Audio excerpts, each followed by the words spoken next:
Ron here is, by the way, if you haven't met Ron, this is Ron Rutan. Say hi, Ron. Hi, Ron. And we've got our glass cloth cut, 36 inches in length by 9 inches in width, 5 pieces. Little tape right here too, Ron. Can we hit that?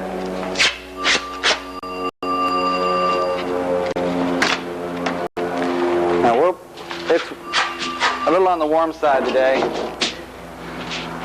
So while I'm wetting out this glass cloth, I'm going to have somebody else putting flocks in all the corners of those triangles, wetting out the surfaces and prepping to get this done, because I get with all this cloth and this density and this it's going to push me along very quickly. So keep that in mind. If you've got a real hot day like ours and you're inexperienced, do half the amount of glass you see here and do one side with a layup sequence of 9 inches in width by 18 inches. Get those 3 in place, and then do the opposite side. Don't let the temperature fool you.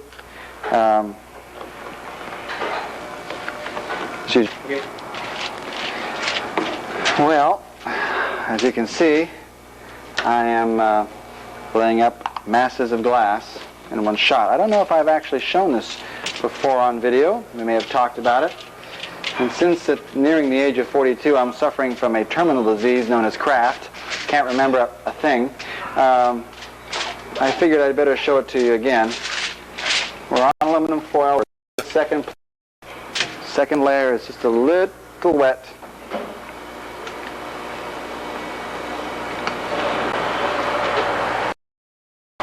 We cut these just a little on the oversize. And we're going to suck up the resin from underneath.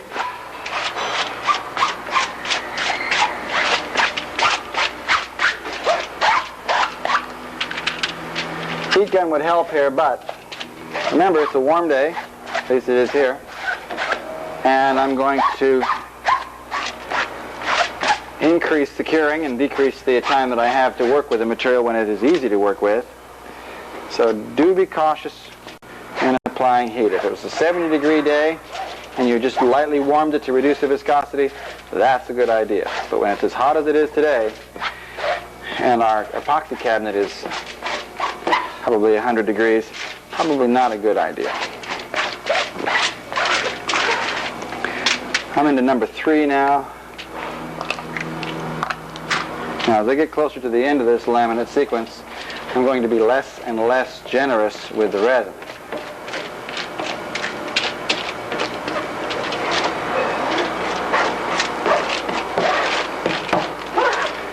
And I'll see you at the last ply when I start cutting these things into their strips with our Olfa cutter, which just happens to be this device that we purchased at Erskine John's with the automatic protectant head that's spring-loaded, unlike the other one. We'll be back in a little bit to show you that.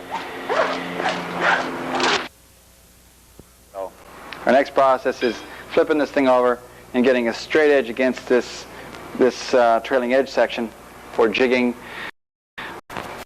for the glassing of the top spar cap and top skin. So what we'll do is we'll just take a half round and basic general shape, get the goobers off the back of this edge, and get the last portion of the trailing edge, the portion that we'll jig to, free of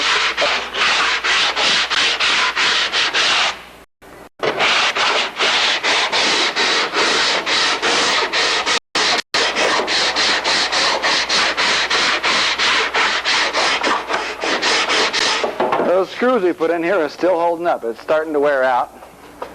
Allow us to easily pull this thing right through the foam. This, you'll have subsequent fill to do in these areas. See, I have a little fill to do in this area. You can see that I'm almost glass to glass here. I am glass here. I had a little low spot in this area. We're real straight through here. Real straight through here. Have the same condition on this side.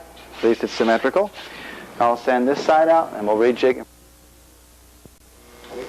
Now that we've finished with the preliminaries of sanding out the bottom and tapering the leading edge as per your wing, our next step was to remove the wing from its jig and to prepare the second jig.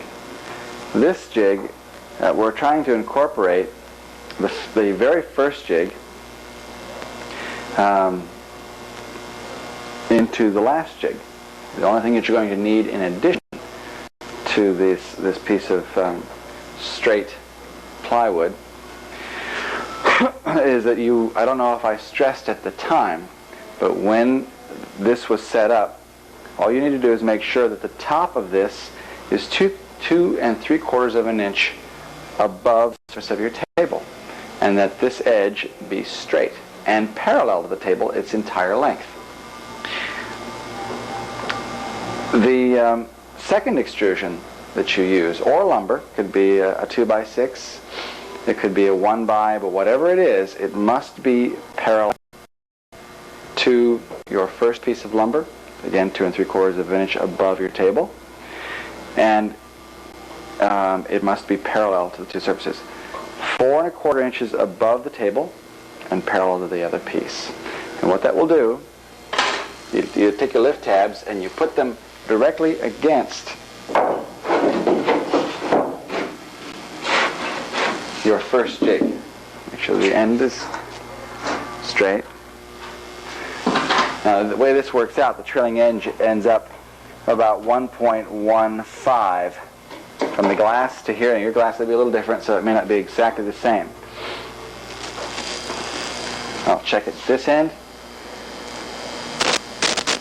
1.15. Make sure it's up against the lift tabs. 1.15. Now, this is when you're going to see minor discrepancies between your trailing edge and the extrusion. No need to be absolutely straight in the first layup. On this layup, the trailing edge must be bonded to the extrusions, and you need a firm but light attachment between the lower 2 3/4 inch jig and the underside of your canard. This will be the last opportunity to make sure that your canard is absolutely straight. It would be unwasted effort for you to have attempted to make your canard perfectly straight in the first glassing operation. But this is the only opportunity you really have to make certain that it's absolutely straight. So our next operation is we're going to clean the top of this extrusion and either put small blobs of bond